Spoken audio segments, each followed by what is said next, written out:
Hi, I was curious to know how the Ordinary concealer released some weeks ago would work on an over 50 mature skin like mine, and in particular on my under eye area, which is quite dark and wrinkly, and so I got a few shades and I've been testing it out for the past week. So if you are curious and you want to know my final conclusions, just keep on watching.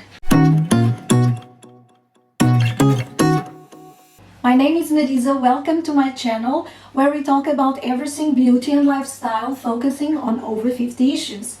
I would like to start by giving you some details about this product. It comes in a squeezy tube, which is very practical, with 8 milliliters of product or 0.3 fluid ounces. It's produced in Canada and its retail price is £4.90, which gives it an extremely high value for money, as Wayne Goss said in his review video. And just to make a short comparison and give you an idea in terms of cost, the cost of this concealer is 0.6 pounds per milliliter of product, while for instance the McGrath Concealer comes in a 5 milliliter tube and it's retailed by 26 pounds. That means that the cost of this concealer is 5.2 pounds per milliliter, and that against 0.6 pounds per milliliter. So this is almost 800% more than this one. Great value for money indeed. The Ordinary claims that this concealer has a high coverage and it has a high slip, which means that it's easy to blend and to stretch. As it would be expected considering the price, it doesn't claim to have any skincare benefits, and in reality the ingredients of the concealer are mainly different types of silicones. So this is not a concealer that moisturizes your under eye area, but despite that I didn't find it drying either. It comes in 36 shades, well spread throughout the different skin tones from the lightest, fairest, up to the darkest, and with different undertones clearly identified: yellow, pink, red and neutral. But despite that, I have to say that I had quite an adventure with the shades. I first got what I thought would be the perfect shade for me, 2.0N Neutral, which is described as a light medium shade with a neutral undertone. As soon as I got it, I discovered that it was too light for me. Now, because I have such bluish under eye area, I need a concealer that is normally darker than what the majority of people get, because I find that if the concealer is too light, it will make the under eye area grayish and doesn't really cut the blue tone. So I checked the shades and I ordered the next ones in intensity. So I got the 2.1 pink and the 2.1 yellow. And when I got them, I found out that not only were the 2.1 shades much darker than the 2.01, but also all the three shades oxidize in my skin. I did a small experiment that I'm going to show you, as well as swatches, for you to have an idea of all the shades.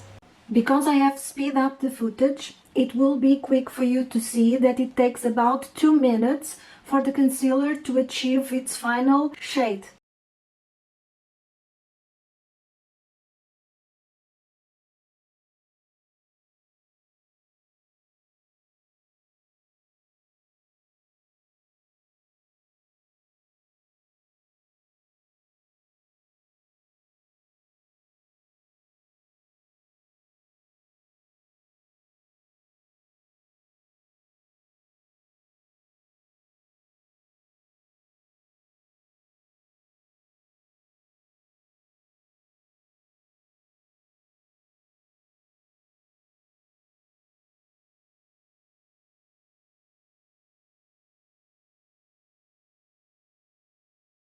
And what happens with the 2.0 neutral also happened with the 2.1 pink. So I would guess that this is a common issue to all the shades.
Unfortunately, I no longer have the footage of the first day in which I tested the 2.0N shade, but the biggest result from that one was that it was too light and didn't really suit me. So I'm going to show you now footage from the other 3 days, and in case you are only interested in my final conclusions, I've placed below in the description of this video the timestamps. Okay, second day of testing, and I've brought you real close. I don't have any makeup whatsoever in my skin, just my skincare, and I've mixed half of 2.0 neutral and 2.1 pink. And I'm going to apply on my right eye with a brush, and on my left I'm going to apply with the sponge. Let's see how this goes. But before I apply it, I'm going to blot my under eye area just to make sure there's no excess of skincare, any excess of moisturizer.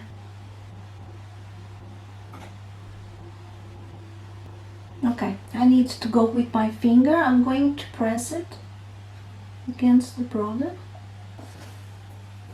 So this is how it looks on my right eye, and you can see a clear difference. I'm going to let it set completely, and I'm going to apply on my left eye, and then I will do a second layer on this because I'm still seeing a lot of redness and blue on my under eye area. Place it with the brush, and then I will go with the sponge on top. As expected, I got less coverage with this method because the sponge absorbed a little bit of the product. So I'm going to place a second layer on this side, but mainly focusing here on the dip, and then I will place a second layer here as well because definitely I need more. One thing that I really like about this concealer is that it sets and we don't have to powder it. I'm certainly not going to powder it. I don't feel it needs. About 10 minutes have passed since I applied the concealer, and I'm not sure you were able to see when I got close. I can already see deposits of concealer on my riddles in this area, and of course on the riddles below the eyelashes. But that is to be expected. It's worse in terms of performance for me is the pigment deposited on the riddles here on this area. The concealer that I'm using the most at the moment, since we are in winter, it's the Armani Power Fabric, never deposits here because that formula is more elastic. And also, although it has improved the appearance of my under eye area, I don't feel that it's full coverage, and definitely does not reach the levels of the Pat McGrath Concealer or the Hourglass one or my IT Cosmetic. Those are definitely much more powerful in that regard than this one. So much so that I feel the need to go with another layer, and I'm going to set it immediately with powder. I'm going to use the Byterry Hyaluronic, and I'm going to apply the powder with my finger as well. I really don't appreciate much setting my under eye area with powder, but let's see if the powder helps maintaining the coverage and reducing the slide into the creases. It's not looking wonderful, but it's not looking very bad either. Because I have set the concealer, I can see the riddles on my under eye area much more. That's why I don't like the powder. And if I get closer again, well then, today I'm going to apply only the 2.0N, and I'm going to tap it into place with my fingers. Just a very small amount. Like this. I'm going to let it set. I'm going to the other eye, and then I'll be back to place another layer. It's quite light at the moment. I hope it gets dark as we saw. But I'm going to remove the excess of moisturizer.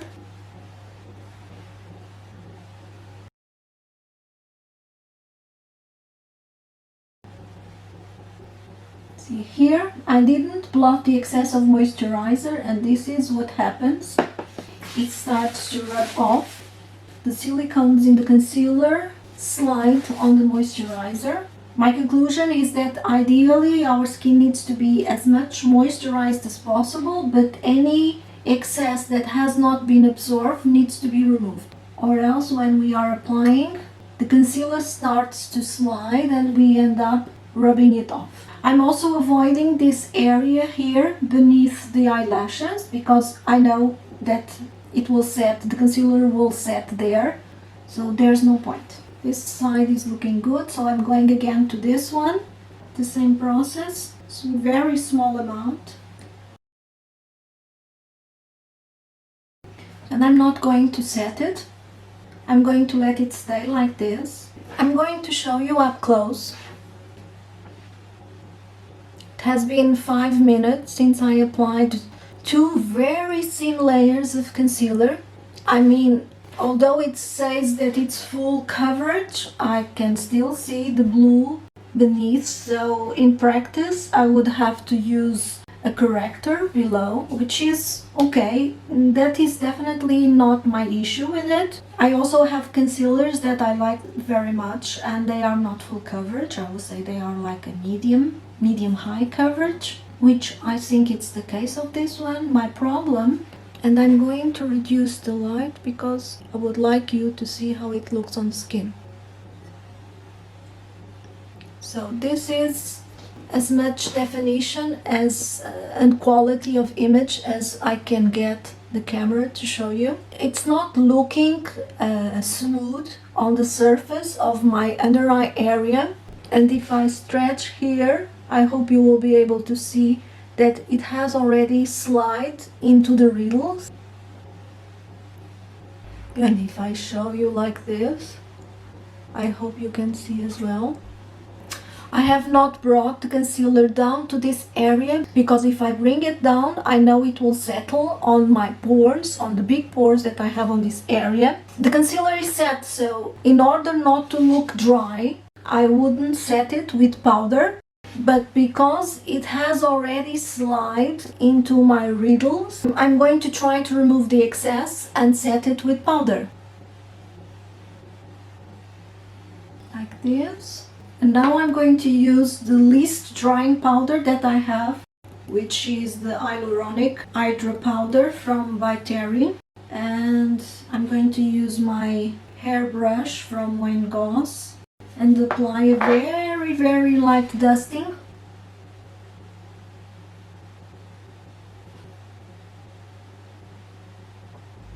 So this is how it is looking. I think it's better. It's looking more smooth, but it has not covered my bluish under eye area. Today is day 4 and I'm trying another method. So I'm using a brush, and this is the 142 Concealer Buffer from Zoeva. I have already applied a very thin layer of 2.1 pink, which is too dark for me, but I thought it would help to cut the bluish on my under eye area. And now I'm going to apply a second layer, and this has a mixture of 50-50, 2.1 pink and 2.0 neutral. So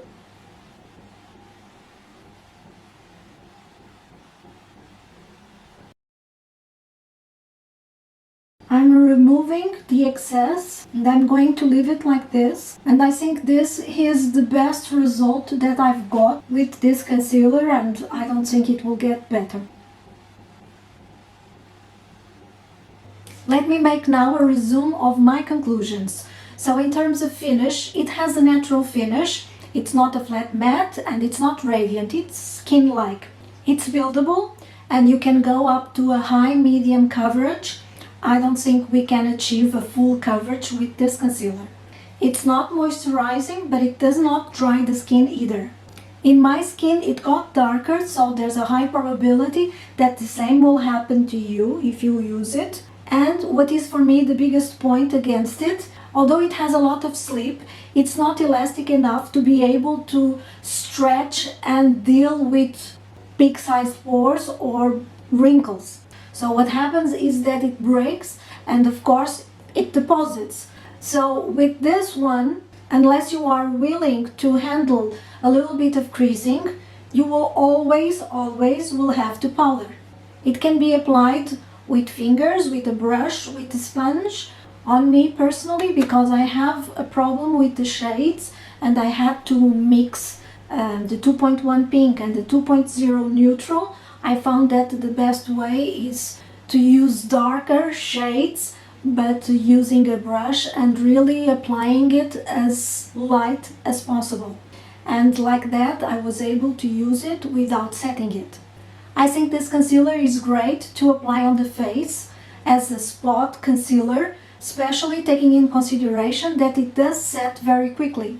If you don't have an under eye area as complicated as mine, probably you will like it, especially if you don't mind setting the concealer with the powder. For mature skins with an under eye area as complicated as mine, I think that this concealer is not the most easy to use, to be quite honest, and I have other concealers in my collection that provide similar results without having to powder and that are easier to apply.